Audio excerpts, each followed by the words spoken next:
제가 금요일마다 이 사도행전을 살펴보고 있는데요. 1차 전도 여행의 여정을 따라가고 있습니다. 바울과 바나바는요, 시리아 안디옥 교회에서 파송을 받아서 이제 1차 전도 여행을 감당하고 있는데 그 여정은 이와 같습니다. 먼저 바나바의 고향이었던 구브로에 가서 복음을 증거했고, 배를 타고 버가라는 지역에 가고, 이 버가에서 마가, 수행원이었던 마가가 예루살렘으로 돌아오게 되죠. 그래서 바울과 바나바가 이 타우루스 산맥을 넘어서 비시디아 안디옥에, 갈라디아 지방의 큰 성읍이었던 비시디아 안디옥에 가게 됩니다. 회당 중심으로 복음을 증거했죠. 그리고 이 비시디아 안디옥, 이고니온을 거쳐서 오늘 본문에 나오는 루스드라와 더베 지역까지 간 것이 1차 전도 여행의 여정입니다. 바울과 바나바의 이 선교 전략이 있다면 바로 유대인 중심, 회당 중심의 사역이었습니다. 유대인의 회당에는 유대인들과 하나님을 경외하는 사람들, 즉 다시 말하면 구약의 말씀을 붙들고 말씀에 대해서 잘 알고 있는 사람들이 있었잖아요. 그래서 그 구약의 말씀을 알고 있는 자들에게 예수 그리스도의 복음을 증거한 거예요. 왜 그랬을까요?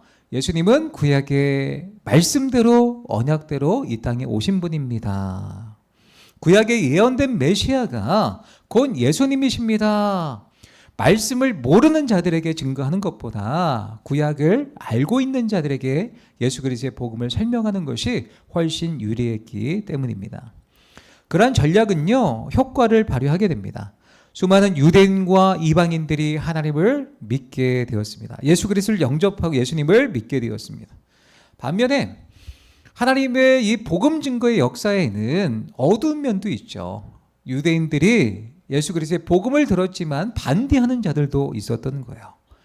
그 온 성읍이 반으로 갈라져서 받아들였던 자들과 받아들이지 않는 자들, 비시디아 안디옥에서 유대인과 그리고 그 관원들과 귀부인들에 의해서 쫓겨나죠. 이고니온에서도 똑같았습니다. 복음을 증거했지만 둘로 나누어진 거예요. 그래서 관리들, 유대인들이 충동하여서 이 바울과 바나바는요, 하는 수 없이 루스드라 지역에 올 수밖에 없었던 거예요. 바울은요, 회당 중심, 유대인 중심의 사역을 했다고 말씀을 드렸습니다. 그런데 루스드라 지역에서 회당에 가서 복음을 증거했다 이런 말씀이 없는 것을 보면 루스드라에는 유대인들이 많이 살고 있지 않았던 것 같아요.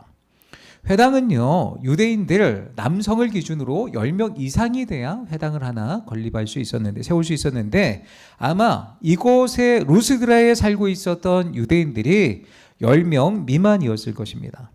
당시 유대인 디아스포라들은요, 거주지에 10명 이상의 유대인들이 모이게 되면 회당을 만들었다는 거예요. 근데 이 루스드라에는 유대인 남자 10명이 없었다는 거예요. 이후 우리가 사도행전 16장 말씀에서 다시 살펴보겠지만, 이곳은요, 누구의 고향이었냐면 루스드라는 디모데의 고향이었습니다. 디모데의 어머니는 유대인이었어요. 아버지는 헬라인이었습니다. 소수의 유대인이 이 루스드라 지역에서 살고 있었던 것을 추측할 수 있죠. 만일 회당이 있는 도시였다면 사도 바울은요, 늘 했던 그 선교 전략대로 회당에 가서 복음을 증거했을 것입니다. 근데 이곳에서는 그렇게 할 수 없었던 거예요. 왜냐하면 회당이 없었기 때문입니다. 그래서 이 사도 바울과 바나바는요, 회당이 없네? 우리가 그러면 어떻게 복음을 증거할까? 새로운 선교 전략을 세워야 됐습니다. 그들은 이방인들을 향해 사람들이 많이 모여있는 터전에 가서 예수 그리스도의 복음을 선포했던 거예요. 이방인들은 구약을 모릅니다. 말씀을 몰라요. 그럼에도 불구하고 예수 그리스도의 복음을 가감없이 선포했던 거예요. 우리가 그렇습니다. 우리가 살다 보면 우리의 생각과 예상과 계획대로 모든 것이 진행되지 않을 때가 있어요. 뜻하지 않은 풍파를 만나기도 하고 원하는 조건이 전무한 상황에 처하기도 합니다. 이는 하나님의 일에서도 마찬가지죠. 하지만 하나님의 일을 하고자 하는 사람 앞에서 상황과 조건이란 큰 의미를 갖지 못합니다. 왜냐하면 악한 상황을 뛰어넘는 하나님의 능력이 있기 때문이죠.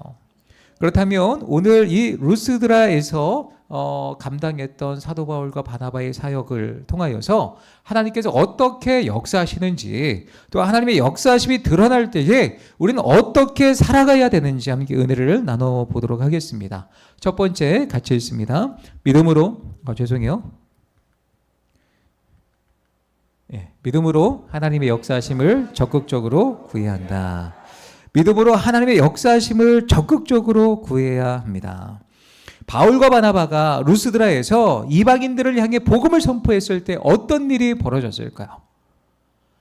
그들은 말씀을 몰라요. 예수 그리스도의 복음을 받아들이기에 아직 부족한 것이 너무나 많았습니다. 그런데 8절 말씀에 보면 이런 말씀이 있어요. 같이 읽습니다. 루스드라에 발을 쓰지 못하는 한 사람이 앉아 있는데 나면서 걷지 못하게 되어 없는 자라. 여기서 바울과 바나바는요, 한 사람을 만나게 됩니다. 보면은 이 사람을 가리켜서 3번이나 반복적으로 표현하고 있는 장면이 있어요. 발을 쓰지 못하는 사람이었다. 나면서 걷지 못하게 된 사람이다. 걸어본 적이 없는 사람이었다. 걷지 못한다는 거예요. 그런데 3번이나 반복적으로 기록하고 있는데 사도행전을 기록했던 사람은 누가였습니다. 의사였죠. 의사였던 누가는요, 이 사람의 모습을 자세히 보고 3번씩이나 같은 것을 표현하는 이유가 있다면 이 사람은 의학적으로 치료가 불가능하다는 것을 강조하고 있는 표현이었던 거예요. 그럼에도 불구하고 복음이 그에게 들어가게 됩니다. 9절 말씀 함께 읽습니다. 바울이 말하는 것을 구원받을 만한 믿음이 그에게 있는 것을 보고 평생토록 걸어보지 못했던 선천성 이 마비로 살아온 하반신 마비로 살아온 이 사람이었습니다. 의학적으로 치료가 불가능했던 사람이죠. 그럼에도 불구하고 예수 그리스도의 메시지를 복음을 듣고 있었던 거예요. 듣거늘이라고 번역된 헬라어는요, 우연히 지나가다가 어떤 한 정보를 들었다, 어떤 이야기를 들었다, 소식을 들었다, 그런 의미가 아닙니다. 그 어떤 정보에 대해서 관심을 갖고 열심히 듣는다는 의미를 갖고 있는 거예요. 또한 이 동사의 시제는요, 미완료형입니다. 그가 바울의 메시지를 계속적으로 듣고 있었음을 의미하고 있는 거예요. 따라서 이 사람은요, 바울의 메시지를 마음을 다해서 듣고 있고 집중을 다해서 하나님의 말씀을 듣고 있었던 거예요. 그런 그를 바울도 주목하게 됩니다. 그도 그럴 것이 앞에서 설교를 막 하고 있는데, 복음을 증거하고 있는데 정말 간절한 마음으로, 사모하는 마음으로 사도 바울의 그 설교를 듣고 있었다라는 것은 사도 바울도 이 사람이 정말 마음을 열어서 하나님의 말씀을 받고 있었겠구나, 그렇게 생각하겠죠. 그렇게 생각한다는 거예요. 제가 초등부 사역을 한 20년 가까이 이렇게 했어요. 청년부 사역도 한 10년 가까이 이렇게 했지만 어쨌든 제가 이렇게 설교를 하면 별의별 사람들이 다 있습니다. 애들이요, 스마트폰에 중독돼가지고 설교를 하면 고개를 숙여서 뭔가를 열심히 해요. 뭐 할까요? 게임하고 있어요, 예배 시간에. 앞에서 설교를 하면 대충 저 사람이 어떤 행동을 하고 있구나, 어떤 마음을 갖고 있구나 보일까요? 안 보일까요? 예, 설교를 보입니다. 잡담하는 친구. 그런데 어떤 친구들은요, 초롱초롱한 눈으로 하나님의 말씀을 받는 사람도 있어요. 바울이 그랬던 거죠. 나면서부터 걸어본 적이 없는 이 사람이 하나님의 말씀을 받을 때에 간절한 마음으로 하나님의 복음을 받아들이고 있음을 바울도 알고 있었던 거예요. 그래서 그를 주목하게 되었던 것입니다. 그래서 바울이 그를 주목하여 보았을 때에 그에게 무엇이 있었던 거예요? 구원받을 믿음이 있었다는 거예요. 구원을 받을 만한 믿음 있는 사람이었다, 성경은 말하고 있습니다. 그렇다면 구원받을 만한 믿음이라는 것은 무엇을 의미할까요? 구원받을 만하다, 이 말의 헬라어의 의미를 보면 육체의 치유를 또 포함하고 그리고 영혼의 구원을 포함하는 그런 단어로 사용되어지고 있습니다.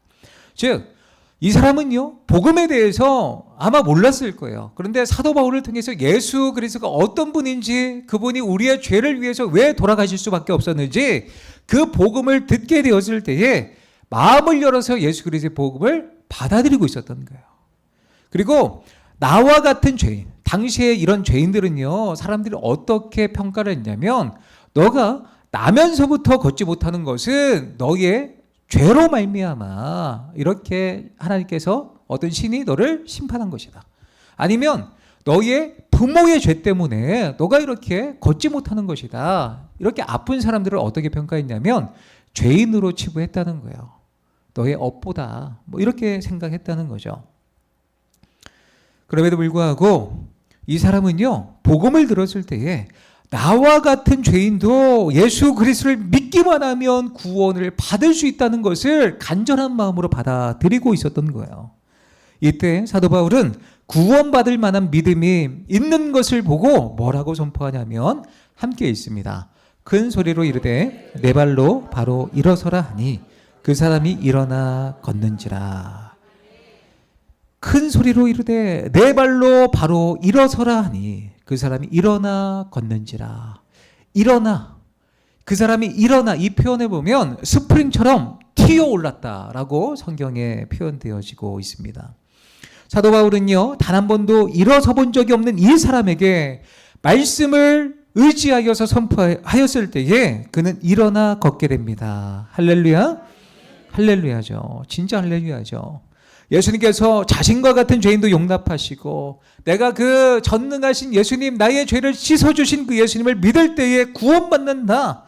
그리고 나의 모든 육체에 회복을 주실 것이다. 믿음으로 나아갔을 때에 기적을 맛보게 되었던 것입니다. 그 믿음으로 바울을 주목하고 있었던 거예요. 그러면 여러분, 믿으면 기적이 일어납니다. 맞죠? 맞죠? 믿으면 기적이 일어나요. 그죠? 오늘 말씀을 통해서 알 수 있는 그 교훈이 그거잖아요. 믿으면 기적이 일어나요. 그러면 예수님은 믿음이 있는 자들에만 역사하시고 믿음이 없는 자들에게는 기적을 보여주지 않으실까요? 그렇지 않습니다. 하나님은요, 우리 예수님은요, 믿음이 없는 자들에게도 하나님의 전능하심을 보여주시고 위대하심을 보여주시고 역사해 주신다는 사실입니다. 예를 들어 요한복음 5장 말씀에 보면 베데스다 연못에서 물이 움직이기를 기다렸던 38년 된 병자 기억하실 거예요. 그런데 그는 이 병자는요, 구원을 행하시는 예수님을 만나게 됩니다. 예수님이 찾아와 이 병자에게 물어보십니다. 내가 낫고자 하느냐? 그때 이 병든 자가 뭐라고 예수님께 대답을 하냐면, 예수님, 이 물이 움직일 때에 나를 여기에 넣어주는 자가 없습니다. 다른 사람이 먼저 내려갑니다. 이렇게 저는 38년 동안 하는 수 없이 살아왔습니다. 자신의 신세 한탄만 예수님 앞에 쭉 늘어놓고 있는 거예요. 믿음이 전혀 없었습니다. 그럼에도 불구하고 예수님이 뭐라고 말씀하십니까? 일어나 내 자리를 들고 걸어가라. 이 말씀에 이 병든 자가 곧 나아서 자리를 들고 걸어가게 됩니다. 이렇듯 믿음으로만 하나님의 역사를 경험하는 것은 아니에요. 믿음이 없어도 예수님께서는 기적을 보여주신 후에 나중에 사람들이 그 믿음을, 예수님을 받아들일 수 있도록 선기적, 후믿음 이런 방식으로도 일하시기도 해요. 그런데 분명한 사실이 있다면, 우리가 꼭 기억해야 될 중요한 부분이 있다면, 우리 가운데 예수님을 믿는 전능하신 그 예수님, 나에게 구원을 행하시는 그 예수님을 믿는 믿음이 있노라면 우리의 삶의 여러 문제 가운데 영육간의 문제, 그런 문제가 찾아왔을 때에 우리가 믿음으로 예수님 앞에 나아가야 된다는 사실입니다. 그냥 예수님이 찾아오셔서 믿음이 없어서 없는데도 구원해 주세요, 기적을 베풀어 주세요, 그렇게 주저앉아 있는 것이 아니라 믿음을 왜 주셨습니까? 구원을 행하시는 그 예수님을 믿고 의지하고 그 예수님 앞에 나아가라는 거예요. 성경은 이것을 우리 가운데 보여주고 있습니다. 가르쳐주고 있는 거예요. 적극적으로 나아가라는 거예요. 구원을 주시는 그 예수님을 의지하고 우리가 믿음으로 적극적으로 예수님 앞에 나아가야 됨을 성경은 말하고 있습니다. 마태복음 8장 말씀에 보면 예수님께서 백부장의 하인을 고쳐주실 때에 뭐라고 말씀하셨습니까? 가라, 내 믿음대로 될지어다. 믿음을 가지고 예수님 앞에 찾아온 자에게 기적을 베풀어 주셨어요. 또한 마가복음 4장 말씀에 보면 중풍병자의 친구들이 침상채, 이 친구를 데리고 와서 예수님이 계신 그 집에 지붕을 뜯어서 갈 수가 없으니까요, 그 친구를 줄에 달아서 내렸죠, 예수님께. 그때 예수님께서 뭐라고 말씀하십니까? 예수께서 그들의 믿음을 보시고 중풍병자에게 이르시되 작은 자야 내 죄사함을 받았느니라. 그들의 믿음을 보시고 라고 말씀하고 있는 거예요. 그들의 믿음을 보시고. 그렇습니다. 성경은 우리에게 뭐라고 말씀하고 있냐면 믿음이 있노라면 우리를 구원해 주시고 우리에게 기적을 베푸시는 그 예수님을 믿는 믿음이 있다면 언제든지 문제가 있을 때에 어려움이 찾아왔을 때에 그 예수님 의지하고 나아가라는 거예요. 그러면 기적을 베풀어 주신다 약속하고 있습니다. 그렇습니다. 믿음으로 묶여진 상황이 열려집니다. 우리들도 주저앉을 수밖에 없는 여러 상황들 분명히 있을 거예요. 그런데 그저 주저앉아 있기보다 구원받을 만한 믿음으로 주님을 의지해야 되지 않을까요? 존 파이퍼 목사님께서 믿음에 대해서 이런 비유를 들려주셨습니다. 오직 예수님만 우리를 위험에서 구원하실 수 있다. 모든 위험에서 구원하실 수 있다. 예수님이 우리에게 자신을 믿으라고 명령하신 것은 곧 우리를 위해서다. 이것은 마치 화재가 나서 금방이라도 무너져 내릴 것 같은 건물에 갇혀서 의식을 잃어가는 당신을 발견한 소방관이 방화포로 당신을 덮고 이렇게 말하는 것과 같다. 제가 당신을 옮기는 동안 꼼짝 말고 저를 붙들고 계세요. 절대로 움직이면 안 됩니다. 저를 도우려고 하지 않아도 돼요. 제가 당신을 구해 드리겠습니다. 저를 믿으세요. 그렇습니다. 예수님은 구조대원이세요. 우리는 꼼짝 말고 그분을 붙들어야 됩니다. 그분이 하나님의 진노의 불길에서 안전하게 구원하시도록 우리를 내어 맡겨야 합니다. 우리가 해야 될 일은 오직 하나입니다. 곧 예수님을 믿는 일이에요. 따라서 예수님은 세상을 향해 우리를 향해서 이렇게 말씀하십니다. 나를 믿어라. 나를 믿어라. 나에게 너의 몸을 전부를 모든 상황을 내어 던져라. 주님께서 우리 가운데 말씀하시는 거예요. 주님을 믿음으로 우리가 모든 것을 내어 맡길 때에 주님의 역사하심을 맛보게 되는 줄 믿으시기 바랍니다. 히브리서 11장 6절 말씀에 보면 이런 말씀이 있어요. 같이 읽습니다. 믿음이 없이는 하나님을 기쁘시게 하지 못하나니 하나님께 나아가는 자는 반드시 그가 계신 것과 또한 그가 자기를 찾는 자들에게 상 주시는 이심을 믿어야 할지니라. 믿음이 없이는 우리 하나님을 기쁘시게 하지 못한다는 거예요. 하나님을 기쁘시게 해드리는 것은 무엇입니까? 우리의 믿음이에요. 믿음. 돌려 말하면 우리의 믿음이 하나님을 기쁘시게 해드린다는 거예요. 그리고 그 믿음으로 하나님 앞에 나아가면 하나님 반드시 하나님이 계신 것을 우리 가운데 보여주십니다. 그리고 하나님을 찾는 자들에게, 하나님을 믿고 찾고 구하는 자들에게 무엇을 주신다고요? 상을 주신다. 구원을 주신다. 말씀하고 있습니다. 그러므로 예수 그리스도를 우리 성삼위 하나님을 굳게 믿고 주님의 역사하심을 기대하면서 우리의 모든 것을 주님 앞에 내어 맡기시는 모든 성도님들 되시기를 예수님의 이름으로 축원합니다. 두 번째입니다. 같이 읽습니다. 하나님과 같이 높아지려는 교만함을 버리고 하나님 앞에서 겸손해야 한다. 사도 바울과 바나바가요, 루스드라에 가서 이제 나면서부터 걷지 못했던 사람을 일으켜 세우게 되죠. 하나님의 기적과 하나님의 능력을 행한 것입니다. 사도 바울에게 능력이 있었습니까? 아니죠. 오직 예수님의 능력이었죠. 성령의 능력, 행하심이었습니다. 그런데 이 놀라운 기적을 맛보았던 루스드라 지역의 사람들의 반응은요, 바울과 바나바가 기대했던 것과 전혀 다른 결과가 나타나게 되는데 11절 12절 같이 읽습니다. 우리가 바울이 한 일을 보고 루가오니아 방언으로 소리질러 이르되 신들이 사람의 형상으로 우리 가운데 내려오셨다 하여 바나바는 제우스라 하고 바울은 그 중에 말하는 자이므로 헤르메스라 하더라. 말씀해 보면 루스드라 사람들이 생각하기를, 야, 이 사람들은 능력이 있는 신과 같은 존재이다. 바나바를 제우스, 바울을 헤르메스라고 생각했던 거예요. 제우스와 헤르메스가 누구입니까?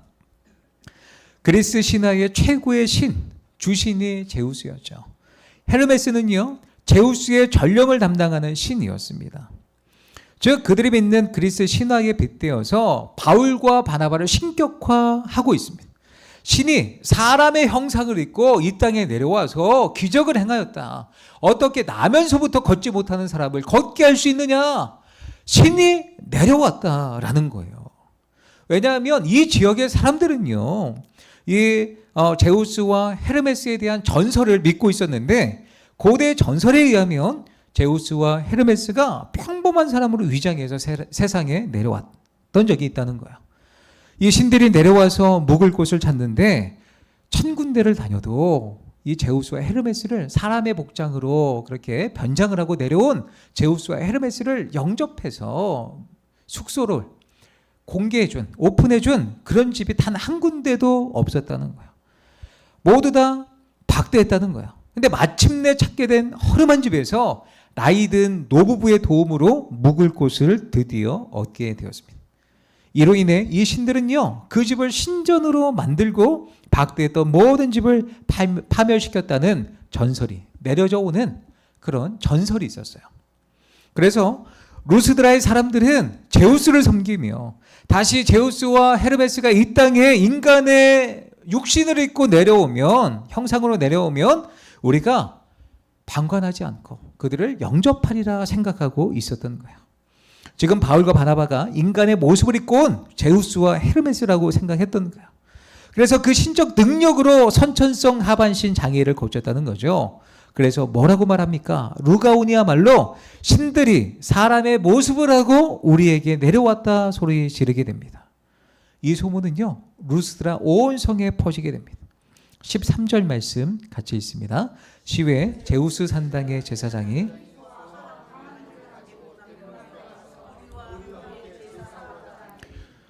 누가 가만히 있을 수 없었어요? 제우스 신전에 있었던 제사장이 가만히 있을 수 없어요.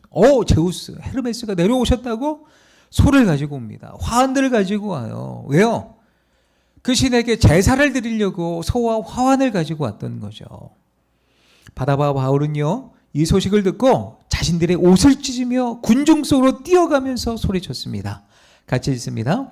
두 사도 바나바와 바울이 듣고 옷을 찢고 무리 가운데 뛰어들어가서 소리질러 이르되 여러분이요 어찌하여 이러한 일을 하느냐? 우리도 여러분과 같은 성정을 가진 사람이라. 여러분 어찌하여 이런 행동을 하십니까? 우리도 여러분과 같은 성정을 가진 똑같은 사람일 뿐입니다. 능력이 없어요. 하나님께서 하신 거예요. 그렇게 이야기를 하고 있는 거죠. 바울과 바나바는 이 말로 무리를 겨우 말려서 자기들에게 제사를 드리지 못하게 했어요. 그러나 다시 생각해 보면 루스드라 사람들이 바울과 바나바 자신들을 신으로 모신다고 하는 것은 얼마나 달콤한 유혹이었을까요?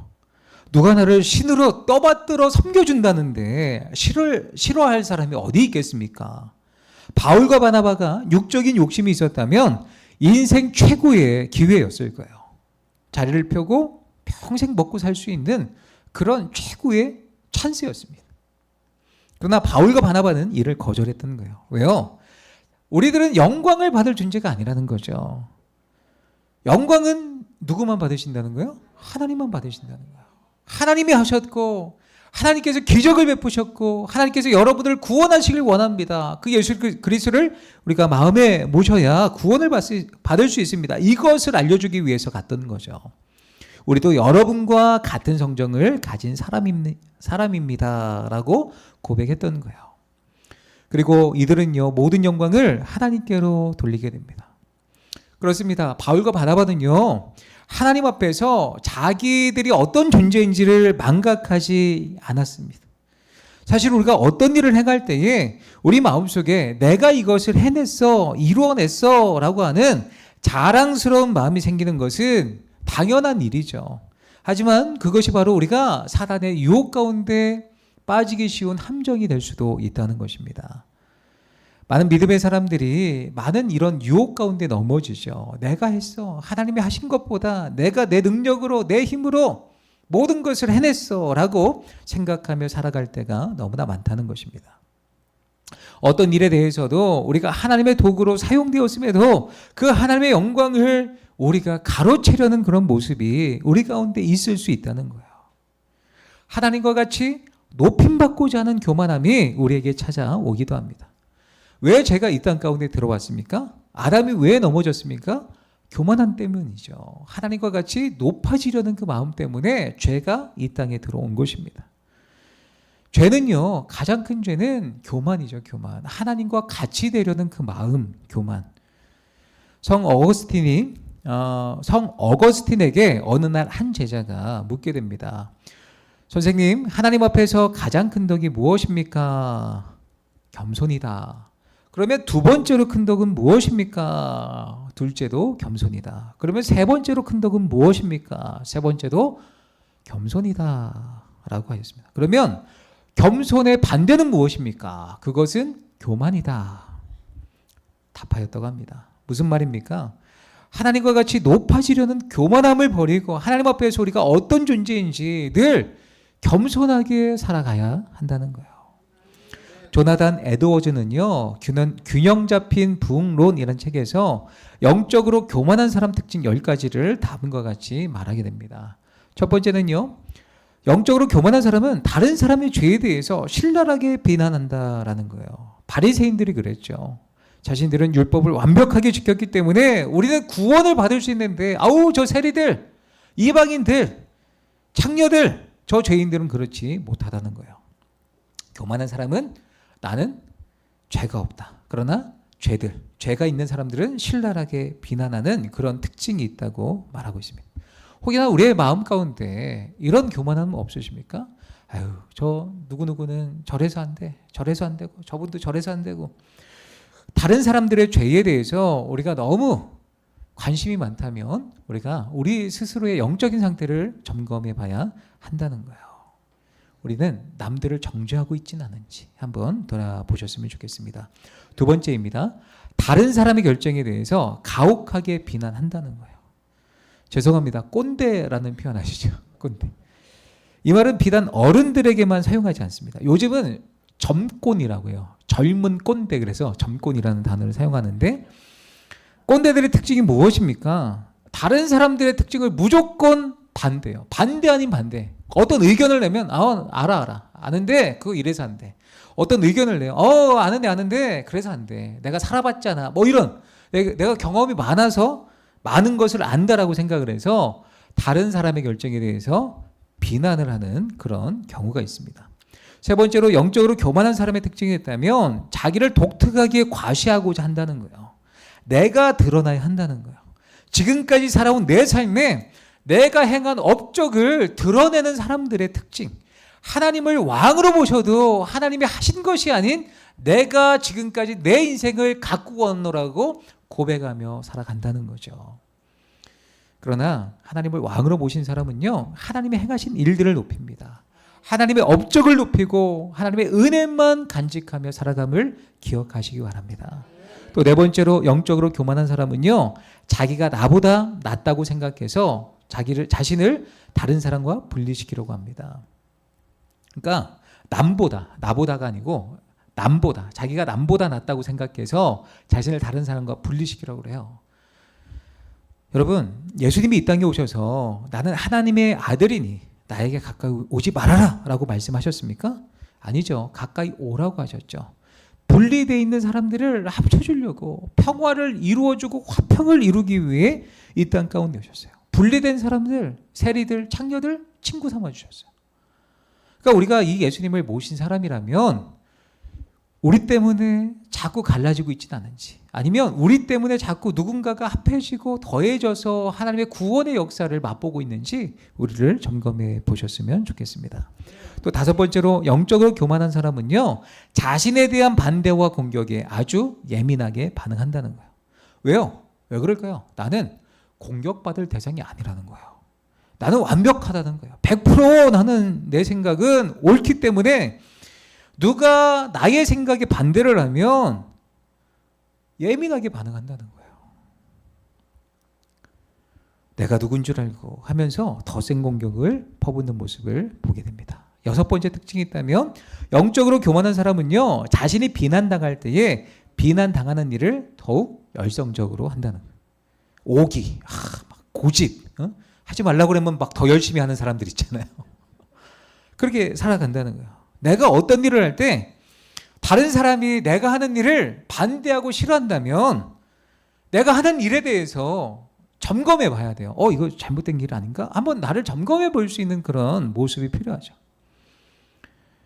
그런데 이런 분들의 특징은요, 나는 옳은데 핍박을 받는다, 내가 생각을 한다는 거예요. 그래서 이런 찬양을 부르면서 자기를 합리화시켜요. 주님이 홀로 가신 그 길, 나도 홀로 가오. 혼자 간다는 거예요.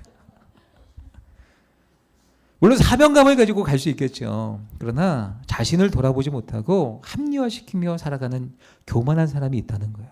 고집이고 오기입니다. 그래서 다른 사람들이 신하는 것을 더 열성적으로 하는 경향이 있다는 거예요. 교만한 거죠. 또 7번째 특징이 있다면, 영적으로 교만한 사람은요, 하나님과 사람 앞에서 자만한다는 거예요. 다 안다는 거예요. 이건 하나님이 오셔도 못하셔. 이런 어떤 굳건한 믿음의 사람들이 있어요. 내가 하나님을 아는데 하나님은 이 일도 행하지 못하셔. 그렇게 잘못된 믿음으로 자만한 그런 모습이 있다는 거죠. 8번째 특징이 있다면, 영적으로 교만한 사람은요, 자신이 주목받고 존경받는 것을 당연하게 생각한다는 거죠. 바리새인들은 길에서 문안받는 것을 당연하게 여겼습니다. 항상 상석에 앉는 것을 당연하게 여겼던 거예요. 이것이 교만입니다. 사람들이 나를 인정해주고, 당연히 나를 인정해주고, 나를 떠받들어야 되고, 나를 높여야 되고, 이런 생각을 하고 있다면 우리는 영적인 위험군에 속해 있다는 거죠. 9번째로, 영적으로 교만한 사람은 다른 사람을 소홀히 한다. 다른 사람은 안중에도 없어요. 배려치 않아요. 나만 중요해요. 다른 사람이 상처받고 안 받고 중요치 않아요. 내 생각, 내 감정만 중요할 뿐이에요. 이 영적으로 교만한 사람들의 특징입니다. 또 10번째, 영적으로 교만한 사람은요, 자기를 비난하는 사람과 어떤 대화나 토론을 거부한다. 우리가 모든 사람과 잘 지내면 좋죠. 그러나 우리의 삶에 100% 나와 똑같은 의견을 갖고 있는 사람은 결코 이 세상에 단 한 명도 없다는 거예요. 우리와 가장 가까운 배우자만 하더라도 의견이 100% 일치됩니까? 그렇지 않죠. 부부싸움 하잖아요. 저는 안 하는데 하시나 봐요. 부부싸움. 네, 어쨌든 일치되는 사람이 없어요. 하나님은 사람들을 각자 개성에 맞게끔 창조하셨습니다. 그래서 영성의 색깔도 달라요. 그렇죠? 이성주의 영성이 있고 감성주의 영성이 있는 거예요. 달라요. 색깔이 달라요. 의견이 다를 수밖에 없는 거예요. 그러나 중요한 것은 무엇이에요? 존중함이 필요한 거예요. 나와 다르지만 하나님께서 분리시키는 것이 아니라 서로 연결되어지고 이어져서 하나님의 크신 일들을 우리가 해나가는 게 중요하죠. 존중함이 필요한 것입니다. 물론 어떤 한 상황에 대해서 이제 우리가 바라보는 관점이 다를 수 있습니다. 그러나 한 가지 목적은 분명해야 돼요. 우리가 하나님의 일들을 감당한다. 이것을 통해 하나님이 기뻐하시는 일을 우리가 선택해야 된다. 그 목적의식이 있으면 우리가 하나가 되어서 정말 하나님이 기뻐하시는 사명을 감당할 수 있습니다. 사랑하는 성도 여러분, 이 10가지 이야기는요, 사실 저의 이야기일 수도 있고 우리 성도님들의 이야기가 될 수도 있습니다. 그러니까 중요한 것이 무엇입니까? 내가 교만하다는 것은 하나님과 같이 높아지려는 그 욕구와 죄성이 아직 우리에게 남아있다는 거죠. 오늘 본문에 보면 바울과 바나바는 자신들이 어떤 존재인지를 분명히 알았습니다. 사람들이 신과 같이 떠받드는 그 상황 가운데도 아니라 옷을 찢으며 우리는 당신들과 똑같은 성정을 지닌 사람이라, 우리가 영광을 받는 것이 아니라 하나님이 영광을 받으셔야 된다. 하나님께 영광을 올려드렸습니다. 그렇습니다. 그리고 그들은 15절 하반절부터 18절까지 이렇게 고백합니다. 함께 있습니다. 여러분에게 복음을 전하는 것은 이런 헛된 일을 버리고 천지와 바다와 그 가운데 만물을 지으시고 살아계신 하나님께로 돌아오게 함이라. 하나님이 지나간 세대에는 모든 민족으로 자기들의 길을 가게 방임하셨으나 그러나 자기를 증언하지 아니하신 것이 아니니 곧 여러분에게 하늘로부터 비를 내리시며 결시기를 주시는 선한 일을 하사 음식과 기쁨으로 여러분의 마음에 만족하게 하셨느니라 하고 이렇게 말하여 아멘. 이들은요, 사람들을 말리면서 무엇을 또 선포하는 거예요? 하나님에 대해서 또 이야기를 하죠. 여러분에게 복음을 전하는 것은 이런 헛된 일을, 우상을 섬기는 일을 버리도록 우리가 여기에 온 것입니다. 살아계신 하나님 앞에 당신들 돌아왔으면 좋겠습니다. 그러면서 그들이 알아들을 수 있는 언어로 우리의 모든 삶의 비와 음식을 공급해 주시는 분이, 천지를 지으신 분이 하나님이십니다. 하나님을 사람들이 볼 수 있도록 자기들은 비켜선 거예요. 자신들을 증거하지 않습니다. 하나님을 증거합니다. 나면서부터 걸어보지 못한 이 사람이 걷게 된 건 우리의 능력이 아니라 하나님의 능력입니다. 하나님이 왜 이 일을 행하셨냐면 이것을 보고 여러분들이 하나님 앞에 돌아오길 원하시는 하나님의 그 뜻이 있기 때문입니다. 지속적으로 하나님의 살아계심을, 하나님의 영광을 높였던 거예요. 사랑하는 성도 여러분, 우리도 바울과 바나바와 같이 우리의 삶에서 언제나 하나님을 높이시기를 축복합니다. 하나님의 영광을 가로채지 않고 하나님의 영광을 올려드리시기를 축복합니다. 내가 하나님과 같이 높아지려는 교만함이 우리의 마음 가운데, 영혼 가운데 찾아오지 못하도록 하나님을 늘 높이시며 살아가시는 모든 성도님들 되시기를 축복합니다. 일단 우리 가운데 믿음이 있다면 적극적으로 하나님의 일하심을 기대하며 간구하고 기도하여서 하나님의 역사하심을 맛보시는 모든 성도님들 되시기를 예수님의 이름으로 축복합니다.